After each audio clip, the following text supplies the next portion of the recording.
Ассаламу алейкум ва рахматуллахи ва баракатух. Һәр берегезгә Аллаһы Тәгаләнең сәламе, рахмәте ва бәрәкәте булсын. Җомга көннәре мөбарәк булсын. Пәйгамбәребез саллаллаһу алейхи ва салламның ике хадисен әйтеп үтербез, бик мөһим хадислар.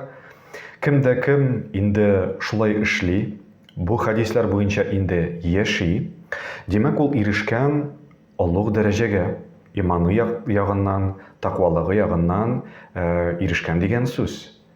Беренче хадис Пәйгамбәребез саллаллаһу алейхи ва саллям әйтеп калдырган. Үзеңә теләгәнне кешеләргә дә телә. Ошбу хадис китерелә Имам Ахмед хадисләре җыентыгында.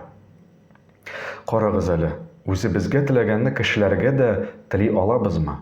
Тәүфиклы балалар, сәламәтлек, яхшы йорт, яхшы машина, тели алабыз микән шушы әйберләрне икенче кешеләргә? Бу сорауга җавап бирә әлбәттә һәрбер кеше үзе. Бу дәрәҗәгә ирешергә тырышырга кирәк. Икенче хадис Пәйгамбәребез саллаллаһу алейхи ва саллям әйткән.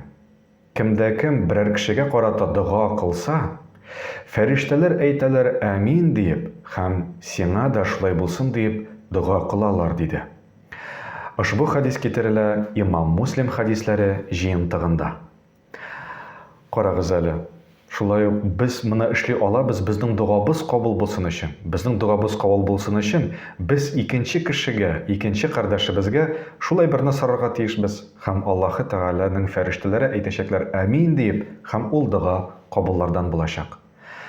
Әмма ләкин кызганычка каршы, шушы ике хадисне күп кешеләр үти алмыйлар. Моны үтәргә бик нык авыр. Аллаһы Тәгалә һәрберебезгә җиңеллек бирсен һәм шундыйлардан булырга насыйп әйләсен.